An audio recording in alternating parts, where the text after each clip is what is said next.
Hello friends, कैसे हो यार। आज हम लोग बात करने वाले हैं कि आगे एसएसबी में कैसे क्या क्या रहता है, कैसे हम लोग उसको पास करेंगे, कैसे एसएसबी को क्रैक कर सकते हैं और क्या वो बेसिक्स हैं जिनको ये जानना बहुत ज़रूरी है एसएसबी में जाने से पहले, या उनके लिए प्रिपरेशन कैसे की जाए, क्या पढ़ें, क्या सेल्फ स्टडी ही सफिशिएंट है या कोचिंग जाना ज़्यादा सही है, और स्क्रीनिंग में क्या क्या गलतियाँ नहीं करनी चाहिए जो हम लोग कर बैठते हैं, और आखिर स्क्रीनिंग के अंदर वो कौन सी चीज़ें हैं जिसकी वजह से हम लोग स्क्रीन आउट हो जाते हैं मोस्टली। इन सब चीज़ों पे हम लोग बात करेंगे, बात करने जा रहे हैं। और एक बात और करने जा रहे हैं कि आखिर हम लोग क्या कोई बुक खरीदें सेल्फ स्टडी के लिए।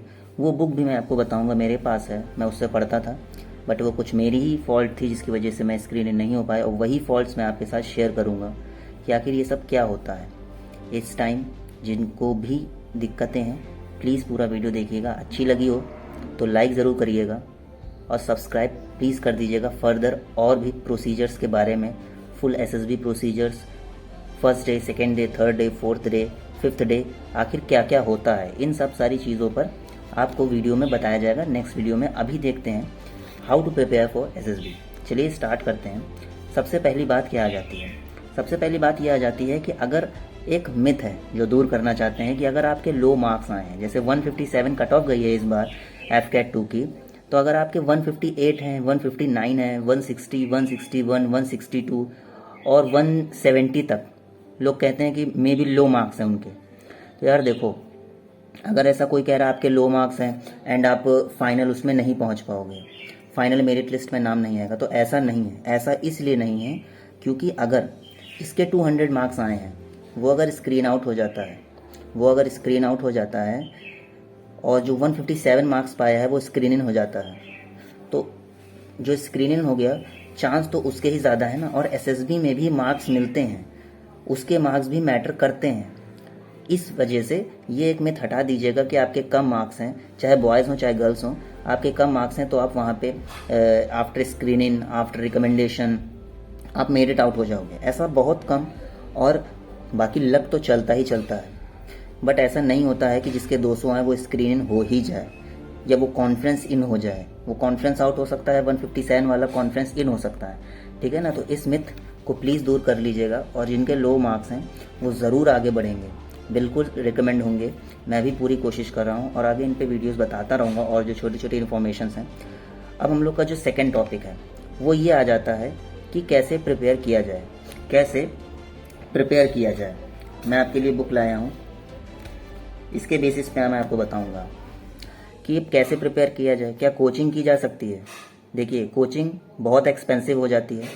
एक्सपेंसिव के बेसिस पे 1000 पर 1000, 1200 पर डे, ऐसे भी कोचिंग में इंस्टीट्यूट ले सकते हैं। अगर आप एक्सपेंस बेयर कर सकते हो तो आप ज़रूर करो, कोई नहीं रोकता है, और वो अच्छा ही होता है। आपको डेली का इन्वॉर्मेंट मिलेगा और आप ज़रूर क्वालिफाई करेंगे उस चीज़ को। बट जैसे जो नहीं बेयर कर पाते उनके लिए मैं बताने जा रहा हूँ, आप बुक्स परचेज करिए, मैं आपको बुक्स भी बताता हूँ, और सेल्फ स्टडी करिए। बुक्स में बताता हूँ, पहले सेल्फ स्टडी में क्या करें आखिर जिससे हम लोग कुछ अच्छा कर सकते हैं। जितना मैंने ऑब्जर्व किया है उसमें यही कर सकते हैं कि सेल्फ स्टडी में सबसे पहले किसी भी अपने एक फ्रेंड से, दोस्त से डेली एक टाइम फिक्स कर लीजिए, 30 मिनट से लेके 1 आवर तक। इंग्लिश में चाहे चैटिंग करिए चाहे कॉल पे बात कर लिए, किसी एक टॉपिक को उठा लीजिए।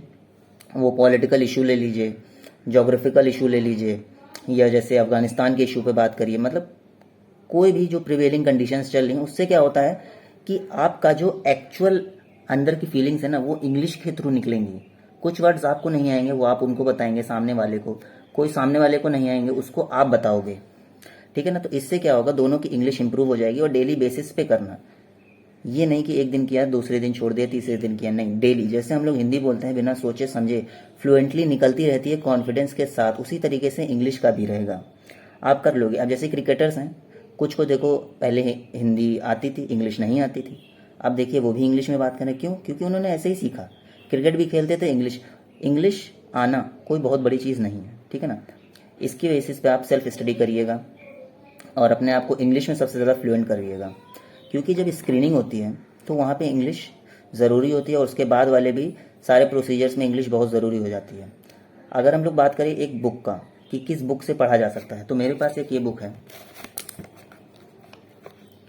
एसएसबी इंटरव्यू से रिलेटेड, अरिहंत की आती है। आपको कॉस्ट 190 200 तक ये बुक पड़ जाएगी।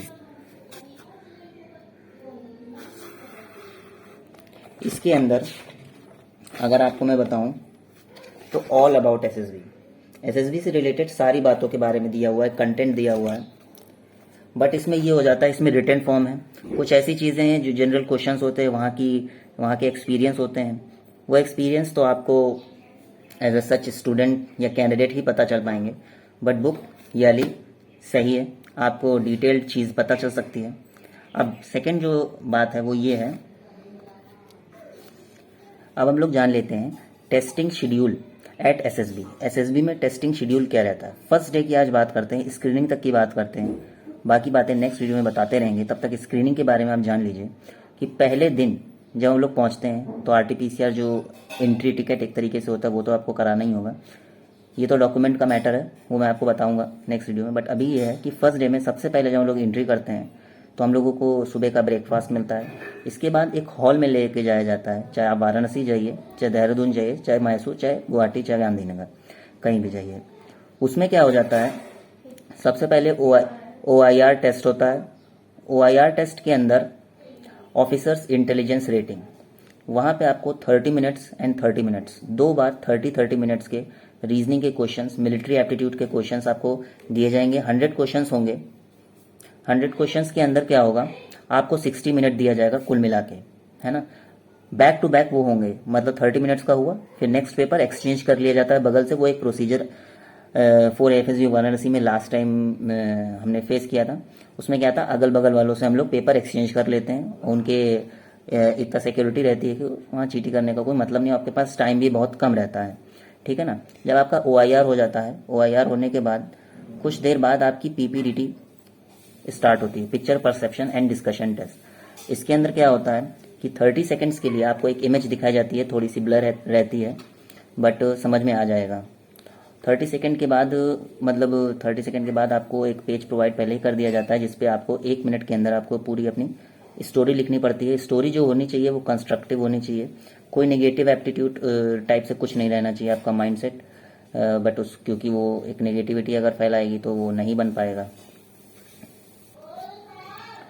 जब हम लोग स्टोरी 1 मिनट के लिए लिख लेते हैं, जैसे ही आप स्टोरी अपनी 1 मिनट के अंदर लिख लेते हैं, एंड देन वहाँ पे जो ऑफिसर्स होंगे वो आपसे कहेंगे कि चलिए ग्राउंड में चलते हैं, तो सबको वो ग्राउंड में लेके जाएंगे, एज अ फ्रेशर हो चाहे रिपीटर हो।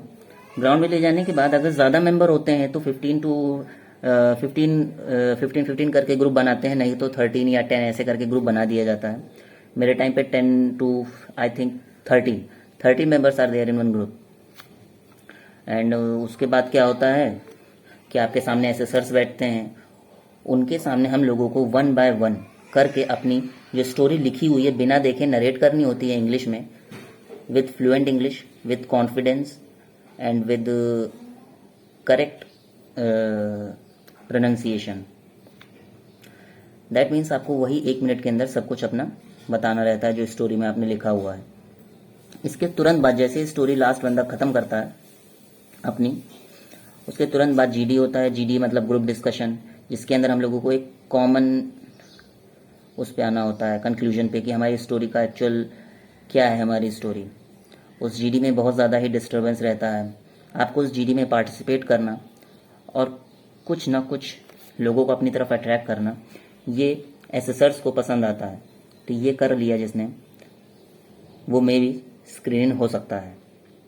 यही वो पॉइंट है, क्योंकि जो हमारे यहाँ स्क्रीनिंग का प्रोसीजर है वो PPDT से ही डिसाइड किया जाता है। OIR तो बाद में इंटरव्यू के टाइम काम आता है, बट वर्क उस पर भी करना पड़ता है। यहाँ तक तो स्क्रीनिंग रहती है, जैसे आप स्क्रीनिंग कर लेते हो, जो स्क्रीन आउट हो जाते हैं उनके लिए लंच वंच आ जाता है, वो करते हैं, फिर उनको रूटेड बैक कर दिया जाता है। बट जो स्क्रीन इन हो जाते हैं उसके बाद उनका OLQ होता है, और भी प्रोसीजर होते हैं उस दिन के, वो चीज़ मैं आपको नेक्स्ट वीडियो में बताऊँगा। और ये जो जितना पूरा प्रोसीजर है ये आपका 2 से 3 बजे तक का पूरा हो जाता है। इसके बाद आपको वैसे भी वापस भेज दिया जाता है और नेक्स्ट स्टेज के लिए आपको नहीं क्वालिफाई किया जाता है, बट आप कर सकते हो अगर इन बातों का आपने ध्यान रखा। नेक्स्ट वीडियो में हमारी ये बात रहेगी कि हम लोगों का पूरा प्रोसीजर क्या है, स्क्रीनिंग से लेके लास्ट कॉन्फ्रेंस आउट तक, कॉन्फ्रेंस आउट के बाद क्या होता है, मेरिट का कैसे क्या रहता है, ये सारी चीज़ें उस वीडियो में आपको बताऊंगा। इस वीडियो में अगर आपको सब कुछ समझ में आया हो तो प्लीज़ कमेंट सेक्शन में बताइएगा, अपने क्वेरीज ज़रूर बताइएगा। And please like, share and subscribe my channel please. जय हिंद दोस्तों।